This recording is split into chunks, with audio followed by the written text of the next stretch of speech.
August 24, 1983. Nikolai Mikhailovich's vacation is coming to an end. Today he needs to go out of the taiga to geologists. At about 2 o'clock in the afternoon we went to Cairo with him and Nikolai Petrovich. The latter kindly agreed to come with me, for company. Lev Stepanovich asked him about this. The journey took 2 hours and 50 minutes. The trail goes along the Abakan Canyon. Several times you have to wade across the river. In some places on the stony places, pure mix, and spits, the trail is lost, but it is difficult to get lost. You cannot go aside, there is only one way, down the river. The mountains are composed of tuffs and porphyrites, shales and sandstones. In some places, there are traces of merrills, either a hoof print on the ground, or eaten and broken branches. Traces of the owner of the taiga, the bear, are also visible on the sandy spits. The water in Abakan is very beautiful, transparent with a slightly dull shade, slightly greenish in shallow places, and almost malachite in deep pits. All around beauty. At the end of the way, the sky was covered with clouds, thunder rumbled, rain poured, a thunderstorm broke out. We got wet, but the geologists' settlement is already close. In the evening, the geologists have a bath. We break fresh birch and fir brooms, and into the steam room. Tomorrow Budima will stay here to fly away with the first passing plane or helicopter, and Nikolai Petrovich and I will go back to the Lykovs.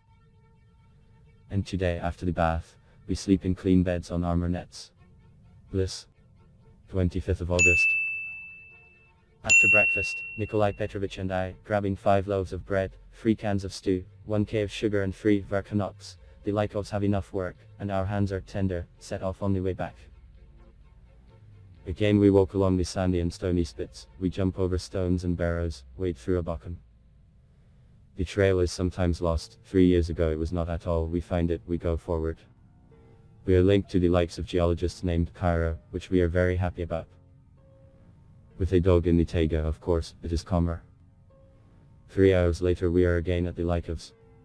We are repairing the storage shed all day, or rather we attach another compartment to the existing one. Agafya, as a real foreman master, leads us. Her practical grasp is amazing. She knows everything and knows how to mark, and how to build, how to saw and how to hammer in a nail, and everything else. Requires only high quality work, of course, softly and in a polite manner. If only she would be her supervisor at some plant or her chief medical officer at a hospital, and our students would have at least a little bit of her practical acumen and skills. The eternal problem is how to teach students practical skills. And here life itself, the struggle for existence, forced Agafya, like the rest of the Lykovs, to master everything necessary in practice. Agafya clearly reacts to any joke and immediately responds with a smile or laughs boldly, covering his mouth with a handkerchief. For example, we are building a storage shed. I say to Agafya, let's write an ad for the bear with a red or blue felt tip pen. Don't get in, he'll kill. He laughs excitedly, realizing the absurdity of this proposal. Then he replies, duck is not literate. Then again he laughs boldly. Lykova the younger is very responsive.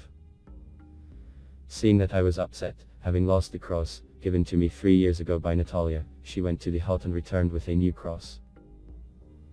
Immediately I made a gaitan rope from hemp thread for a cross and put it on my neck. And in addition, I gave a spare ball of hemp thread so that you could make a gaitan when the old one was erased. The inscription on the cross reads, the King of Glory Jesus. Christ is the Son of God.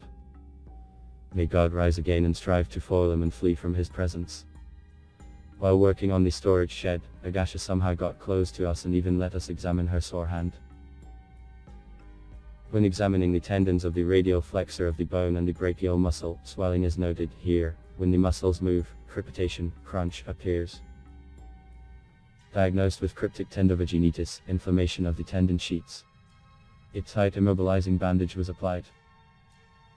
Agafya agreed to her after she soaked the bandage in the stream and dried it. This gave her some relief. Probably, this fact, as well as our practical help to the Lykovs, sawing wood, building a storage shed, etc., aroused Agafya's confidence in us, in the non-Christian doctor, and in the evening we persuaded Agafya to treat his hand. Incredible, but true. We melted wax on the fire in a tin can and made stearic applications on the hand. Agafya was very afraid, but still she let me put on a bandage. But at first we had to convince her for a long time that the candles melted in a tin can and freed over the fire are clean, even better than washed in a stream. Along the way, I counted Agafya's pulse. At first it was 84 beats per minute, she was probably worried, and then it became less frequent, minus 70 beats. Smooth, good feeling, not tense. Throughout the night, the taiga is disturbingly noisy. A strong wind blows along the Abakan Canyon. Aspen trees rustle as if it is raining. It was rather cold at night. After Nikolai Mikhailovich left, Lev Stepanovich and I each have a personal tent. The dog, Cairo, nestled at my feet at the tent. August 26th. The morning is pretty cold. Already obvious signs of autumn, a lot of red and yellow on the ground, in some places aspens and birches turn yellow. Every day the lingonberry is getting redder. In the morning I ate it with pleasure, since there is no need to go anywhere, it is under my feet. There are almost no mosquitoes, but there are many midges. After breakfast we build the storage again. We bring down the forest sawing, carrying on our backs, weaving and adjusting the logs. In a word, we master the related specialties of a lumberjack, carpenter, loader and others. For the second day, grandfather is engaged in our opinion, unnecessary work. He uproots stumps, removes stones near the hut. He practically does not interfere in our work. Agafya is looking after us. The storage is full of stocks of dry potatoes, crackers and bread, pine nuts. The available reserves, in my opinion, will last for several years. There is quite a lot of disorder and inexpediency in the Lykovs household. Disorder is often noticeable. What is obtained with such difficulty rots and disappears. Karpasipovich is stubborn in his decisions, even when it is clearly inappropriate. Agafya, however, accepts sensible proposals as it should and even argues with want. Agafya says, when they were making a storage shed by the stream, Tidy cut one board, and even that slanting one barely fitted it. Elvira Viktorovna and Lev Stepanovich asked permission from Karpasipovich to paint his portrait with paints. He politely, purely diplomatically, refused. My health is bad. Here today and there tomorrow. Today Agafya told us for a long time why it is impossible to take pictures and when the world will end. According to her, 9 years will still be come, and then it is not known what will happen. There will be no 8000th year at all. Now, according to their chronology, it is 7491. All day they were finishing building the storage shed. In the morning Agafya did not even come up to us. Probably she was praying, doing her business, having lunch. They eat lunch for the first time. It can be at 11 or 15 o'clock. After lunch, Agafya came to see our work and was satisfied. Good. It got colder in the evening. When we finished covering the roof of the storage shed, hail began. I had to hide from his blows under the roof. A little later it became so cold that steam came out of my mouth. Here they are, sign. The construction of the lobas was completed by evening. I noticed that the Lykovs do not have a firm daily routine. It changes depending on specific conditions, holidays or weekdays, the need for some work, and so on. The Lykovs get up at about 7 a.m. They begin the necessary housework. They light the stove, cook food. At the same time, in passing and with breaks, they read the morning prayer, thanks to God. Dinner begins to be prepared no earlier than 7 p.m., often much later. Then they read the evening prayer and have dinner, from 9 p.m. to 1 a.m. Thus, they only eat twice a day. They go to bed late, not earlier than 12 a.m., and sometimes at 2. It turns out that they sleep a little, 5-7 hours. The Lykovs diet has become more varied. Potatoes boiled in uniforms are widely used. They are dipped in salt when eating. Potatoes are put into the soup, still not peeled, but only washed. Cereals, oatmeal, rice, buckwheat, mushrooms, rasula, sieve. Boiled oatmeal porridge, buckwheat.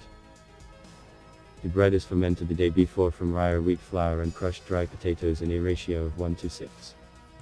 It turns out a dark, sour, rye-like bread. They have no fish and meat lately. They also eat turnips, radishes, peas, onions and green onions. Food is always salted. They eat quite a lot at a time, their fill. Recently, decoctions of lingonberry, currant, fir, rose hips have often been used. For the dessert, they click a pine nut, 5-6 cones, or drink its juice. Mushrooms are harvested, salted and dried. They collect berries, red and black currants, lingonberries, rose hips, blueberries and honeysuckle. Lingonberries are preserved in their natural form, the rest of the berries are dried. On Sundays and holidays the Lykovs do not work, they rest and pray more than usual. Such respites, of course, are advisable for their large and hard work on weekdays.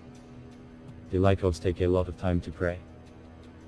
However, it must be admitted that for the Lykovs they are a kind of auto-training that allows them to maintain mental balance and performance. Today Karp Osipovich, as before, was busy at the hut, cleaning something, picking something out of the ground. He was doing something clearly unnecessary. At the same time, while they are not digging potatoes, he could at least harvest moss for the future extension to the hut. I involuntarily catch myself on the fact that every day my respect for Agafya is increasing and decreasing for Karp Osipovich. Please share this video on your social networks, using the buttons under the video, and subscribe to the channel. I ask you to go and watch other videos about Agafya Lykova, which you can see now on the screen in the end screensavers. There are a lot of rare and interesting facts about the Hermit. Thank you all for watching.